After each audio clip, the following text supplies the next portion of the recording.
I'm here in front of you today because I made a massive mistake. In my last video, I upset a lot of you.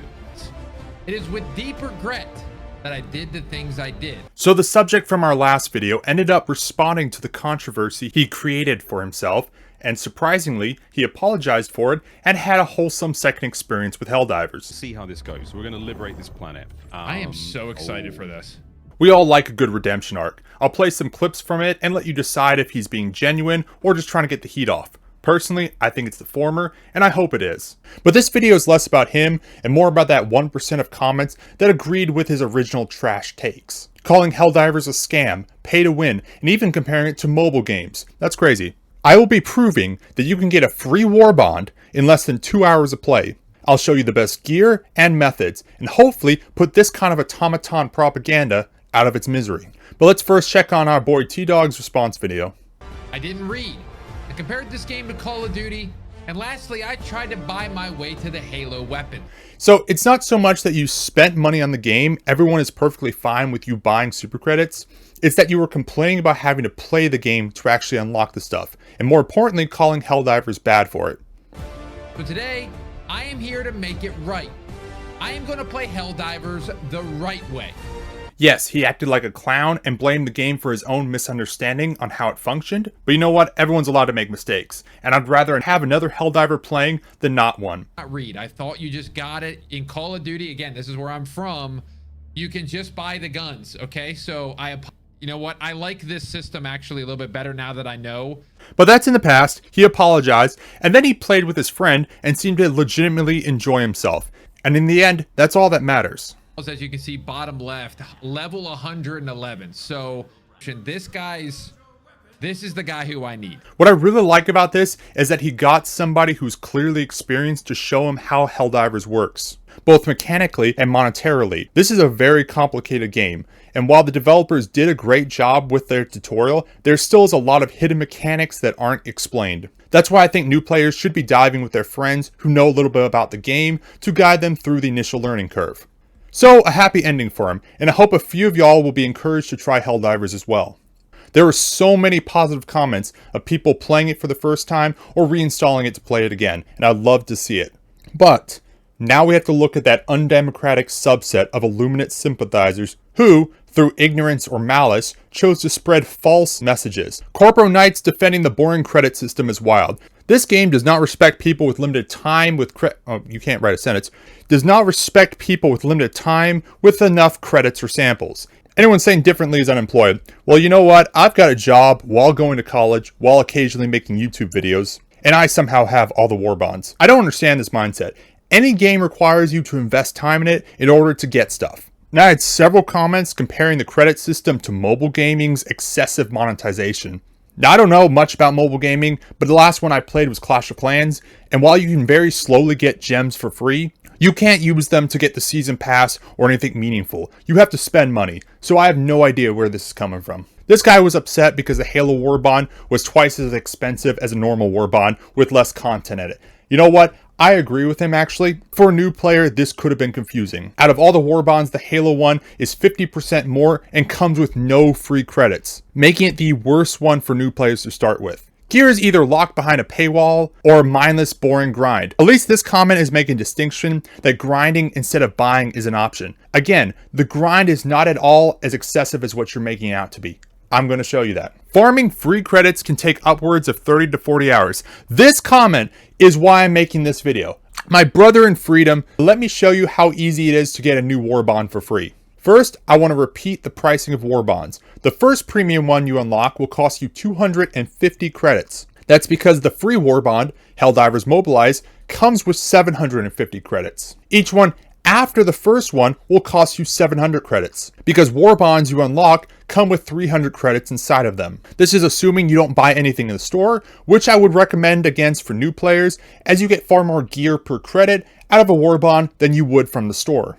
The best armor to bring would be the ODST armor, as it increases point of interest discovery distance by 30%. That way the question mark on the HUD will show up sooner. But it's not really that important, as most of the time you will see the POI long before you're alerted to it. Light armor used to be required, but ever since they added the FRV, you don't need to run anywhere anymore. Select a planet without mountains or trees to more easily spot points of interest. Bring along a car and the warp pack if you have it. If you don't have it unlocked yet, you'll need to have a passenger along to open bunkers. Alternatively, you can bring along a mech to also open bunkers with. You're going to land and split off in 4 directions looking for points of interest. It's easy to spot pods from a distance as they have a bright yellow flare coming up. Buildings are also easy to spot, both by driving around or by pulling up the map and looking for any structure shapes. There are a couple buildings you'll be looking for. This one has a cargo container buried underneath it. This one has one buried in a pit next to it. This one has a fence and a windmill. It has a cargo container in a hole next to it. There are also holes with cargo containers buried in the sides of them. These are the hardest to spot, so keep a lookout if your Helldiver says they found something, even if you don't see anything. I always use the grenade pistol to open containers, but any explosive will work. Finally, we have bunkers. These require 2 Helldivers to open by pressing both buttons at the same time. But if you have the warp pack, you can get in without opening the door. You can also use a mech to get inside by backing up next to the door and exiting. You can then leave the bunker by re-entering the mech from inside. I spent 1 hour grinding with 3 friends. I started at 3:20. We took a little under 5 minutes per mission. We dropped, called down our gear, and split off to cover the map as fast as possible. When we felt like we've hit every POI, the host would abandon the mission with squad. This will return you back to the destroyer, where you can then run to drop again. Don't nitpick to make sure you've hit every point of interest. Just get a general vibe. If you think you've hit everything, then return. It's much more efficient to just leave and drop in a new one. Ideally, pick a daytime mission, but whatever you do not take an elimination mission. We did one once, and the dropship shot the Brood Commander target from across the map, finishing the mission. When that happens, you can't abandon the mission, so we had to leave and re-queue again, which ended up wasting a minute.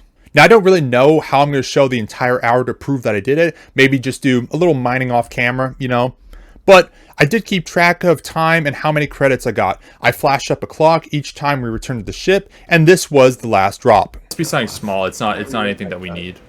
Alright, so map's clear? Yeah. Return to ship. You can't see it. If you can't see it, it's probably the underground cache thing. Yeah, the cache. Okay, and that was... Okay, that was okay, so we are now done. It was like 1 minute longer than an hour. And we got 1,000 super credits. That was exactly 450. We started at 550 and we're now at 1,000. Quick maths, that's 450. So 450 credits in 1 hour of grinding. That means in less than 2 hours of grinding, you'll have a warbond. Wait, no, in 2 hours of grind. Oh, right, because the 300. Yeah. Yeah, you only Yeah. So you grind for 2 hours, you get a warbond, even with shitty luck. Yeah. So, and then of course in the warbond themselves, you actually get the 300 super credits. So that's $6 worth of super credits. Yeah. Wow, you earn $6 worth of super credits. So in the the Helldivers mobilized one, you get 750. So really, you only need 250 for the first warbond. True. Except the ODST Warbond, which costs twice as much. Yeah, okay. That's also true. The ODST Warbond is the worst one to get for new players. Where'd it go? There it is. Because it costs... It costs 450. It costs, 1,500. And you don't get super credits inside of it. So, yeah. I mean, I do feel bad. People were saying it's not fair that wasn't explained, which I can see that. That's kind of, but at the same time, you should have read at first, because it's these all have premium warbonds, and then this is legendary warbond, so it's different. There's a difference between the two, but I can see why people were a little bit upset, because they did the same with the kill zone. The kill zone one was very unfairly priced. So if every year they give us one legendary warbond that's overpriced, I'm not going to be upset. I'm going to get it anyway. I'm going to buy it anyway. It doesn't matter, because honestly, then what? That was an extra, so it'll be 3 hours of grinding. You could spend 3 hours of grinding to get the Helldivers, the ODST one. So in 2 hours, you can unlock a warbond. We did an hour because we got bored and we wanted to do normal missions, which was fine. You can do a little grinding, then play again the next day. You don't have to rush to unlock warbonds, especially because you still have to earn the warbond medals to actually unlock the gear.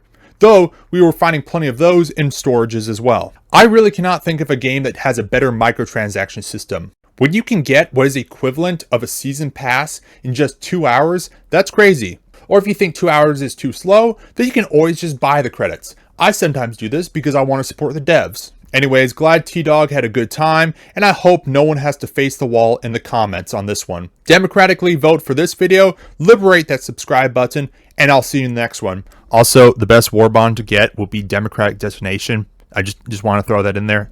Figured that's a good one to start with.